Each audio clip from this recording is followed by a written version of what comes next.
Hey everyone, welcome. Lovely to see folks here in the Zoom room, and welcome to you who are practicing with us on the YouTube channel. I'll just mention good news for folks that have been curious about the New Year's retreat. Some people had heard and or were wondering. Yeah, we've had a change in location, but the New Year's retreat is thankfully going ahead with the same dates and parameters, and not a far distance in location. Was going to be in Guelph, and now it's in just north of Orangeville. I think it's called Mono something, the area, but so it's at the Ecology Retreat Center now, and yeah, interestingly, that's where the New Year's retreat was held a long time ago when Molly Norman first started teaching it before it went to Loyola House. So, full circle moment. We're going back. Uh, so, good news. Please check the link down below if you're curious or in this area or willing to travel. Would love to have you there. And, okay. So, tonight's topic. And another class that I teach Wednesday mornings. This morning we've been studying this book, Boundless Heart by Christina Feldman, and it's about the Brahma Viharas, the four cultivations of the heart qualities of befriending, of compassion, of joy, and equanimity. These four heart qualities, well, liberating qualities. It's a great book, sweet book for sure. And we're in this section here about joy. Hmm. There's so many gems in this book, really. There's a lot. But she asks this question. She says, one spiritual tradition advises that practitioners to pause in every moment of disconnect and discontent and ask themselves, what in this moment is lacking? So you could think, you might not be feeling discontent right in this moment. Maybe you are. If you are, go ahead and ask that question. What in this moment is lacking? Or you could reflect back at a time recently when you felt some degree of discontent, some stress, frustration, disappointment, mm, could be anxiety, something of that flavor. And and then see if you can recall and just float in that question, what in this moment is lacking? You could pretty quickly start to list a whole bunch of stuff. It's quite interesting. It's like, oh, I could do that. What if this is wrong and that's wrong, and like I could go global with it, no problem. There's lots lacking there. In myself, much lacking, not good enough, all that. It's still lots of that there. And other people, yeah, I could probably pull some of that out. There can be just so many flavors to this. And so it could be a helpful exercise if there is something you're stuck on, if there is something there's like some discontent around, meh, that you do some journaling, like just do a brainstorm and just like list all the things that are lacking. She names, we can be discontented with our life and with ourselves. We tell ourselves we need a different body, different mind, different relationship, and different life to be at peace. The list of how other people need to change and the conditions of our life to be altered feels endless. Inner discontentment will consistently generate the list that has no end. The list that has no end. We can go through life preoccupied with what we do not have or have not received. Not enough love, not enough support or acceptance in our lives, perhaps. And another way to phrase this question is helpful. It's good to start with that and just like see this list that could go on for quite a long time, without editing yourself and trying to be a good person that doesn't complain or something. Just let it roll and see what comes up. But instead of asking what in this moment is lacking, we could also ask, what do I think is lacking? Because there's a difference, right? What is lacking and what do I think is lacking? So, then it's kind of a second version of the question that just refines it a little bit more and starts the wheels inquiring a little more deeply. Oh, it's actually what I think is lacking. Uh, and then uh, Christina Feldman here says, contentment is not the absence of the difficult and challenging things in our life, but the absence of our resistance and our argument to what is difficult and challenging in life. So rather than talking about discontent and what is lacking, we can then start to look at what is contentment. What does contentment mean? We might think, yeah, I'm content when everything's good, when it's how I want it to be, when I'll fill in all the blanks, when other people are, when I get what I want or get rid of what I don't want. We feel that breath, that sigh of relief, some contentment. A little thing. And then it's like, okay, now nobody move. Everything's good. Don't talk to me. Don't mess it up. Don't bust my bubble. I'm content, you know. Just don't look at anything that's going to make you want and or have aversions and all of that. By Christina's, of course, pointing out what the Buddha taught, that contentment is not the absence of what is difficult or challenging because life carries on being life and we are not able to control all of these boundless variables, but contentment is the absence of our resistance to how things are. Of course, this is the Four Noble Truths that the Buddha taught. There's dukkha, which is discontent. One flavor of it is discontent, all the way up into full-blown angst and despair, and all the way down to just like, don't like it, which is more the discontent end of the spectrum.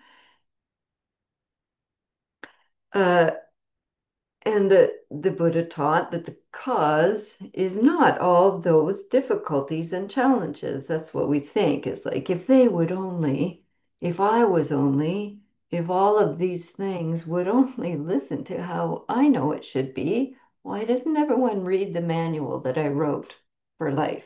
I got it figured out, people. What a nightmare that would be.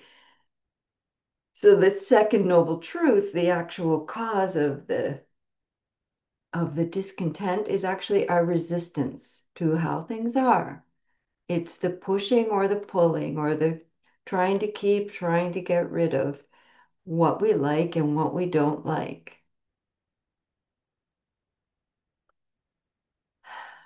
That's not the second, that's the third noble truth. The second is that there's a cause, and the third is that it's possible for that discontent to end by removing that resistance, thus the arising of contentment.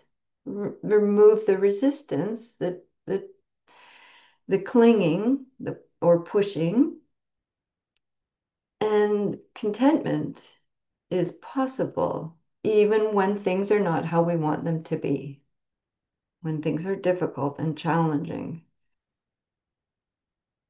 The fourth noble truth is the whole way, the middle eightfold path of the way to the ending of that clinging. Um, so we started talking this morning about, well, one of the students in the class, who's also a Dharma teacher, shared talking rephrasing this question of what do I think is lacking in this moment. They were finding it more accessible or helpful to flip it to the other side and say, what is sufficient about this moment? What is complete about this moment? What contentment is here? What is enoughness in this moment, even if there is stress and discomfort, etc.? What is sufficient in this moment? Sufficient is such a lovely word. Very, I find it accessible. Um, and then this teacher, friend, student, Kathy, sent this email with this quote this afternoon. And it's from a book that I've linked down below called Delving. It's a little ebook, it looks like. I don't have the book. Um, it's from former abbot Reverend Master Daishin. Uh, Her name is Daishin Morgan, a UK-based Zen teacher, now retired. Why am I saying they're she? I don't really know their gender. I think because this person told me they were a she, but I'm not entirely sure, so apologies. The book is called Delving. I've put the link to it before you below. Holy, the words tonight are stumbly. Um, and you can download that book, or it looks like there's also an audiobook. Download audiobook, yeah, by donation. So you might be interested. Check it out. So this is what the quote from the book called Delving by Daishin Morgan. They say, there is a sufficiency at the heart of life. Already, that's so good. There's a sufficiency at the heart of life. There's a little relief there. There's a little, oh, a little curiosity, a little ease of, oh, okay, tell me more.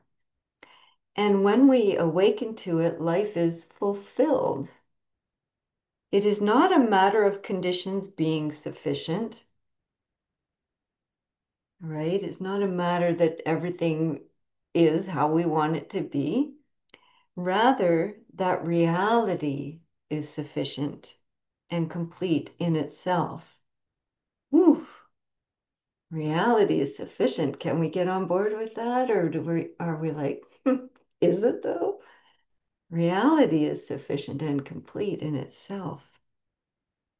They go on, we may be ill. We might not have enough food or warmth. We might be alone and still know sufficiency. It is not in addition to present conditions. Sufficiency isn't something that's added to the present conditions, nor is it a talisman that will save us. So good.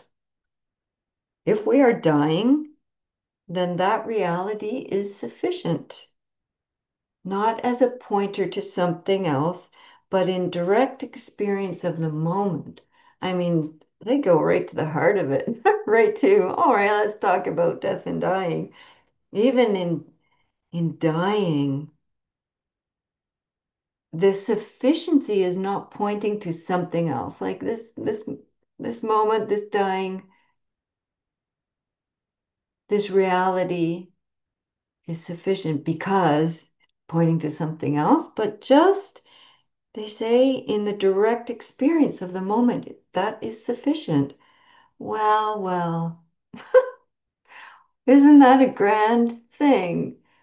Can you imagine if we have the blessing to be, well, what I think is a blessing, might not for you, pardon, to be cognizant in our dying. It's pretty rare. Um, to be able to, I was practicing this today actually. It's like contemplating dying and feeling, oh, sufficient. This is sufficient. This moment, this life, what a great thing. Wow. Can you imagine? Sufficient. Oh, wow. That's that's put that on your to-do list. They go on. At the most fundamental level, reality does not lack anything. Oof. At the most fundamental level, reality does not lack anything. Right? Because how could it? That's the reality of that moment. It couldn't be any other way. That this is the moment is like this. It's just our ideas that say, yeah, but, I want, I want. There is a sufficiency that goes on unfolding forever. This person is a poet. Our access to knowing this is hindered when we try to make reality into something we believe we need rather than letting it reveal itself. It's just really all about dukkha. To let go may seem demanding, yet such openness is our true state. Oh, wow. It's just so thought-provoking and good. Um, Back to Christina Feldman. She says, same, same.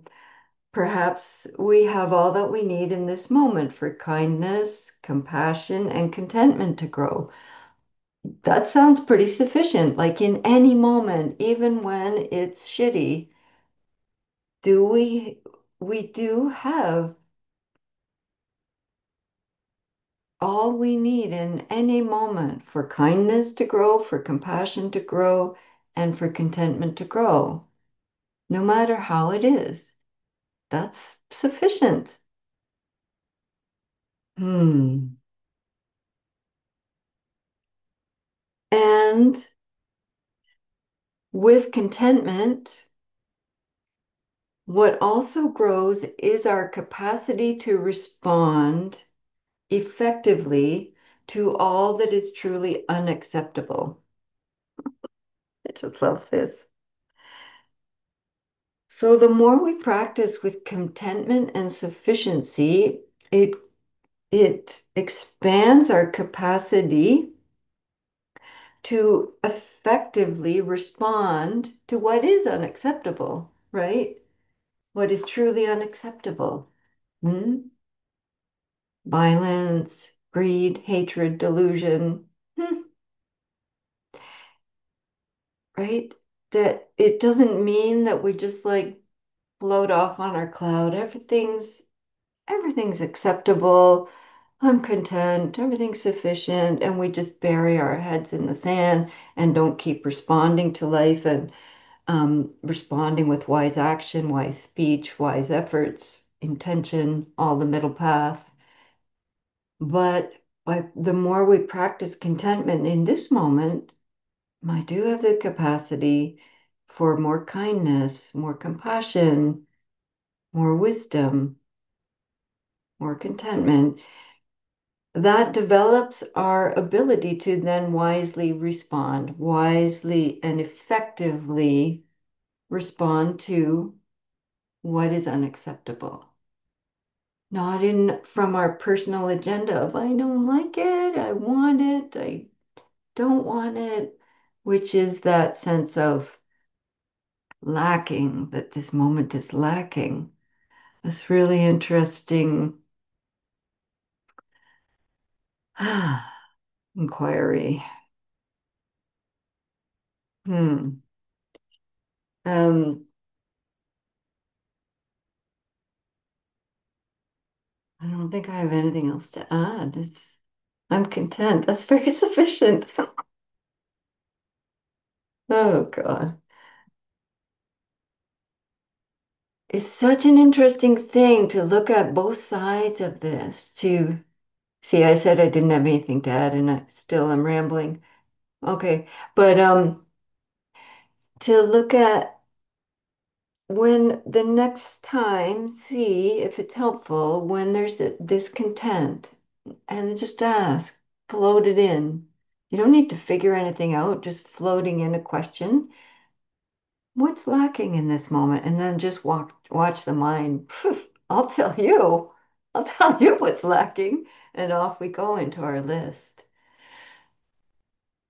Let it roll, let it play out.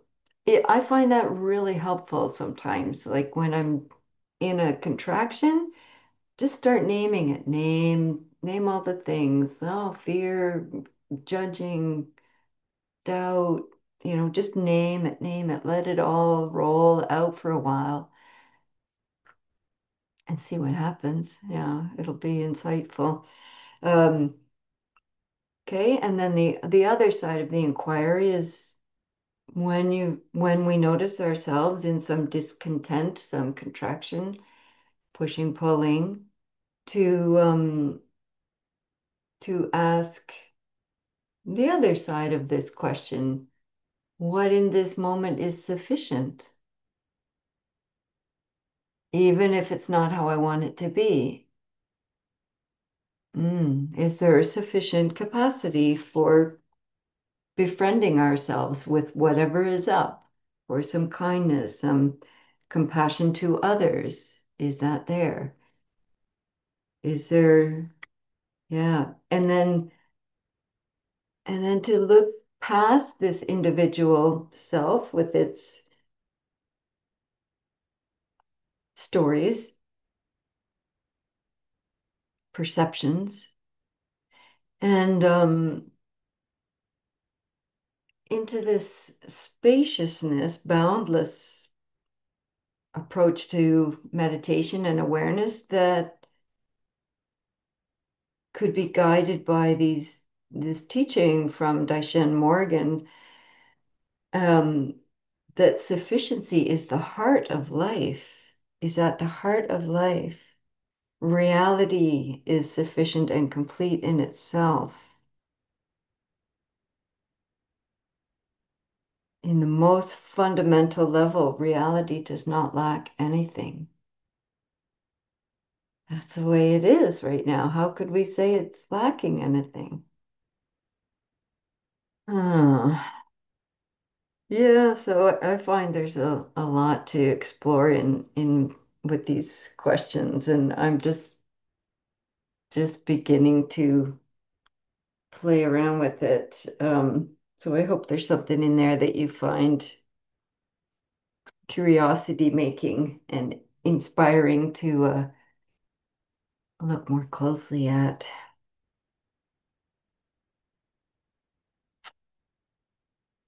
I think that's enough. Hmm.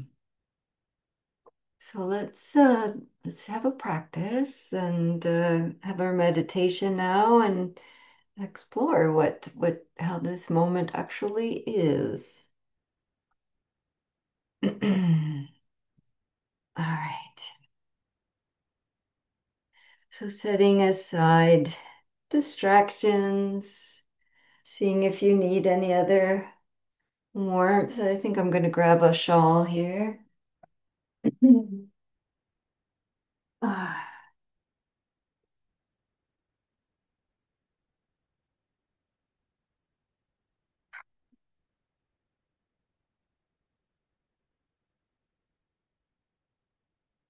Oh,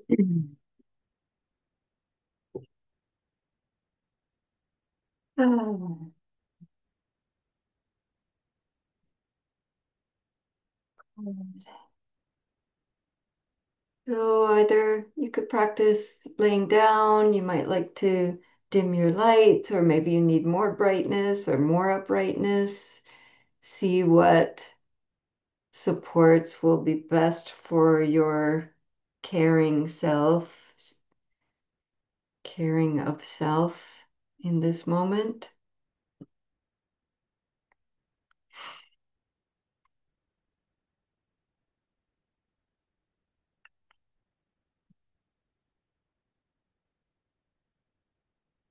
Taking your time as you settle in and seeing if you need any other movements or stretch or touch.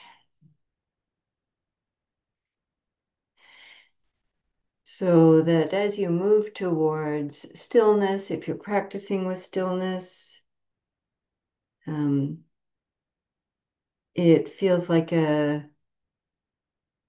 invitation. It feels easeful rather than imposing stillness on ourselves or forcing us ourselves to be in a certain posture.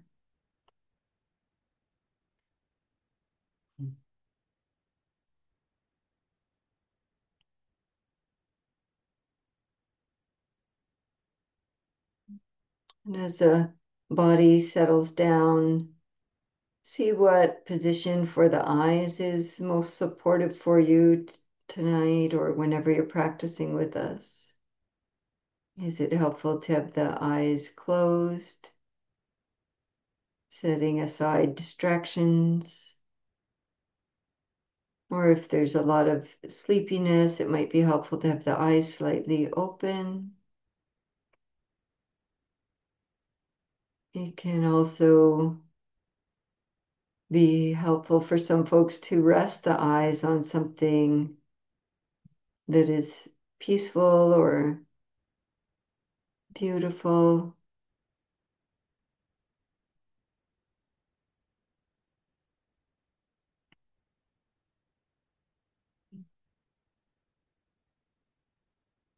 As the body and the eyes come to whatever position they're resting in, even if you're practicing walking meditation, finding that inner rest of the attention in the feet.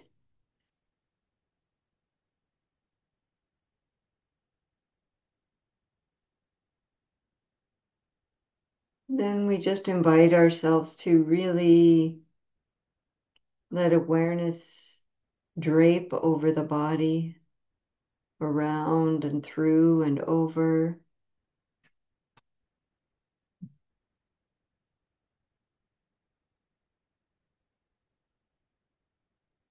softening, settling, caring awareness.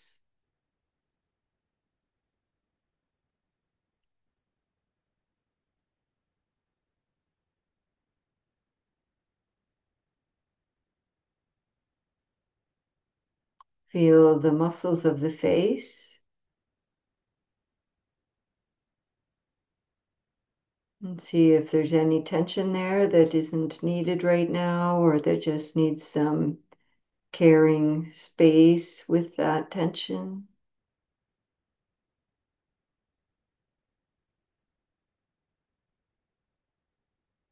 And as these muscles practice a little bit of letting go, see if the mind also lets go a little bit.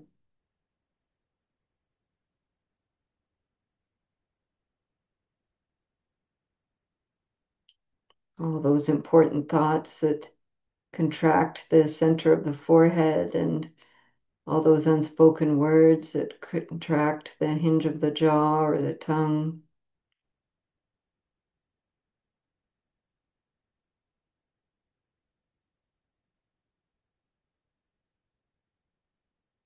Feeling awareness rain down the back and sides of the neck and across the shoulders, lengthening these muscles and allowing the bones to Feel their weight as the shoulder blades slide down, elbow, elbow bones, arm bones rest.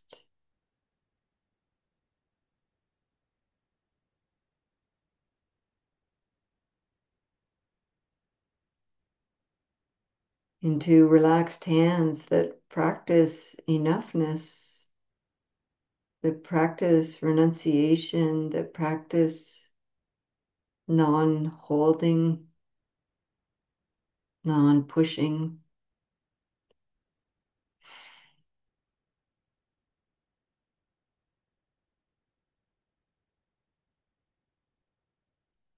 See if it's helpful to take a few slightly deeper breaths to free up any tension that's known or unknown in the area of the chest, the heart, the ribs, back, belly.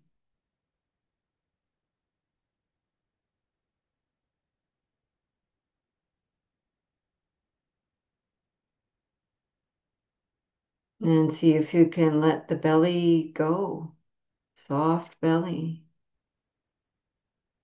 not making yourself smaller for anyone.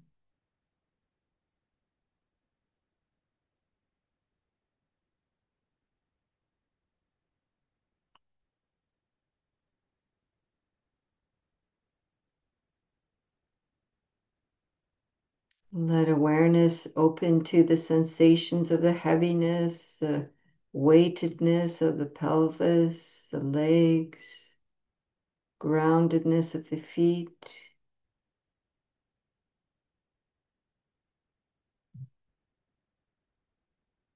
If you're practicing reclining, you might feel that all the way through the back of the body.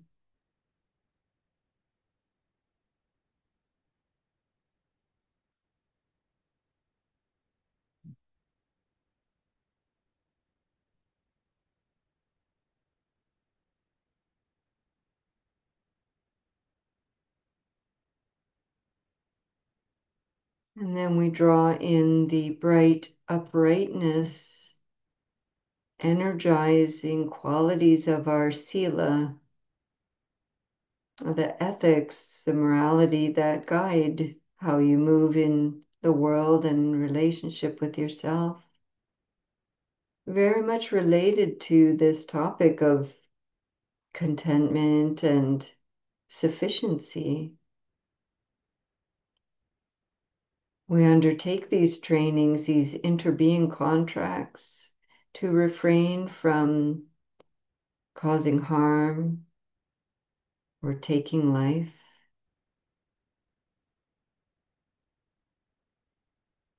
We refrain from causing the harm through taking more than is freely offered to us from that sense of insufficiency.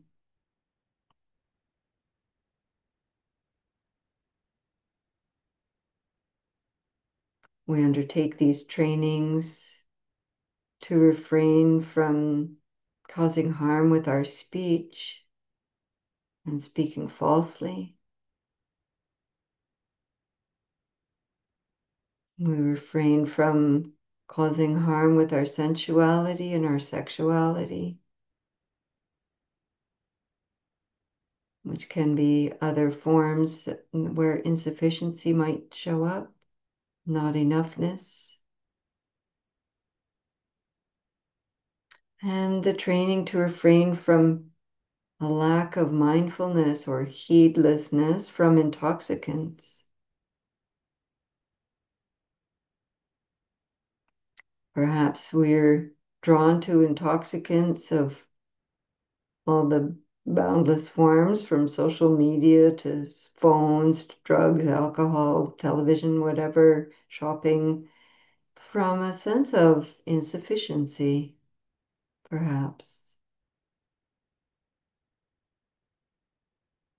So feel the energy of your commitment to continue growing into these ethics as your sense of inner strength, your backbone.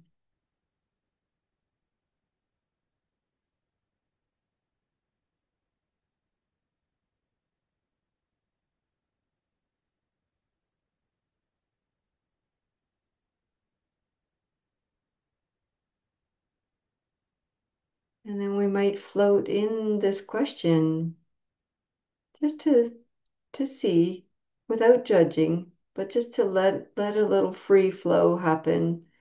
What in this moment is lacking? Yeah, is there something else about how you wish you were, how you wish practice was, the temperature, the sounds, the world?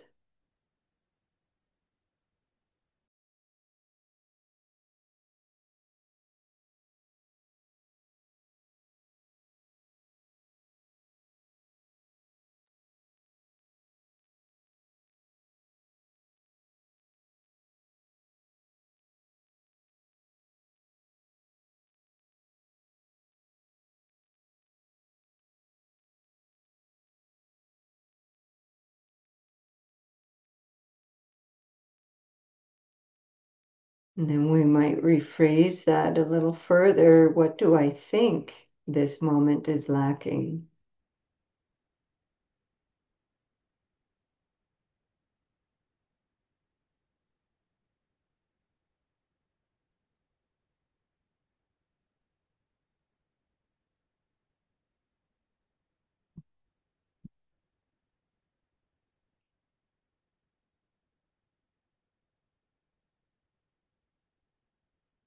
What do we think should, or we would rather it were different, and then we would be at peace?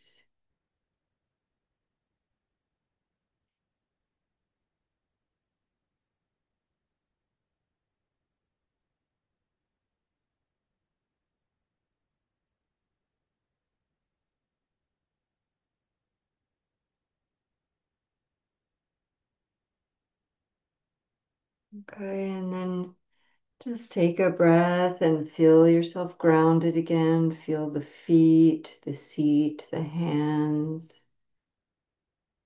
If that brings up that inquiry, brought a lot of self-judgment or judgment of others or a lot of proliferation of thoughts, you could open your eyes or place a hand at your heart or belly. Just settle back into feeling embodied and grounded. Just a short reflection there. Okay, and now let's explore contentment. That contentment is not the absence of difficulties and challenges,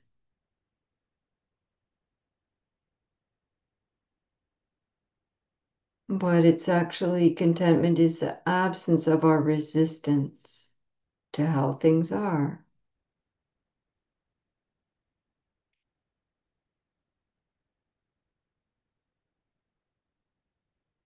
So now just drop in the possibility. What would it feel like in this moment if everything was sufficient? Nothing's lacking right in this moment.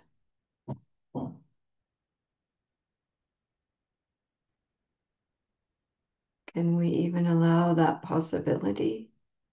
What might it feel like? Drop all the thinking and just feel, ah, this moment is complete and sufficient right now.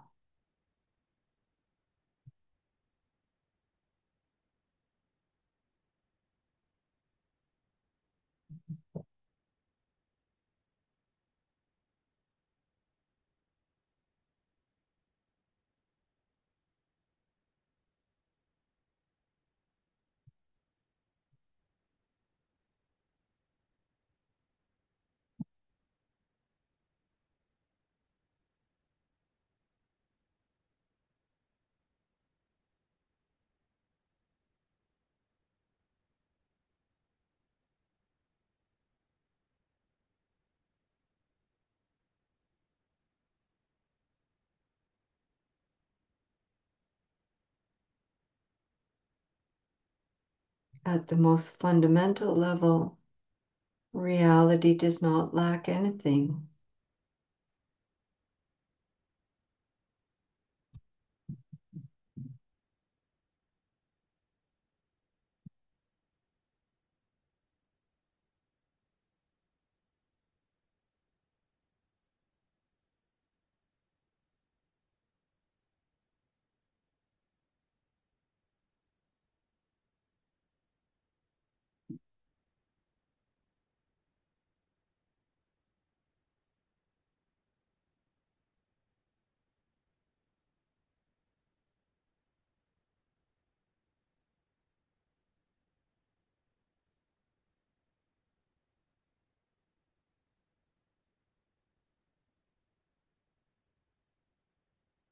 Just trust your intuition to sense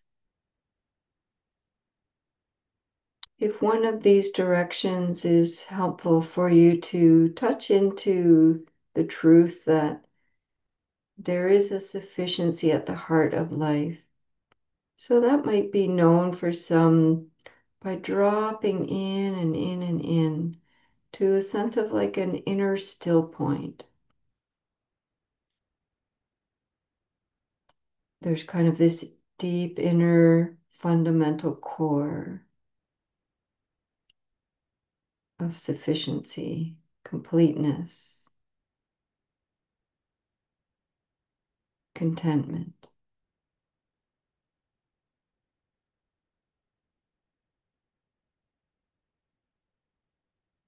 Some might find it more accessible to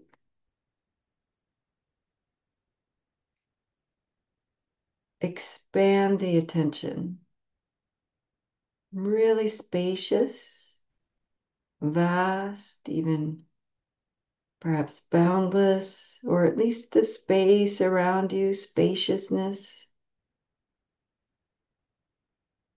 And just sense that in that bigger, wider space,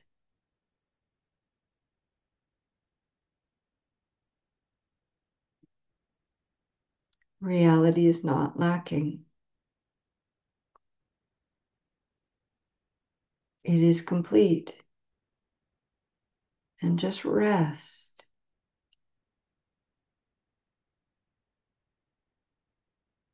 And these next few minutes of silence together, just rest. Just rest.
What in this moment is being asked of me for contentment to be present?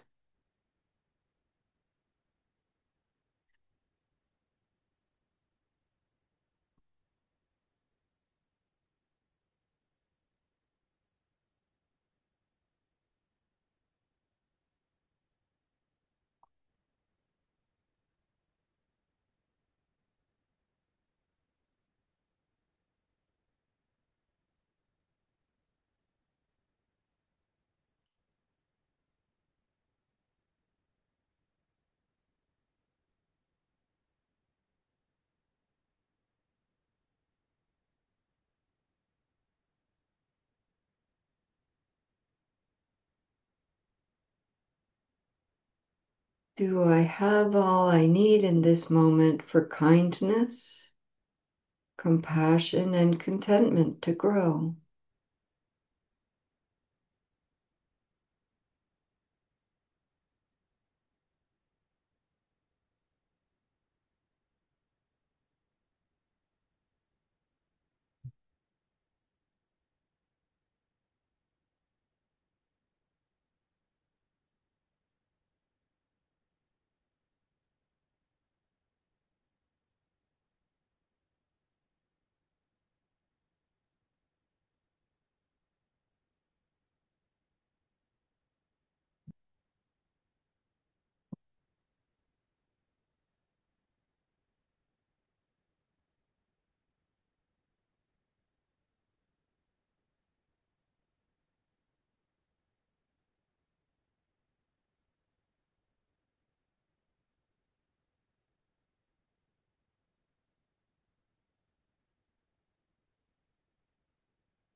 Can my direct experience of this moment be sufficient?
Hmm.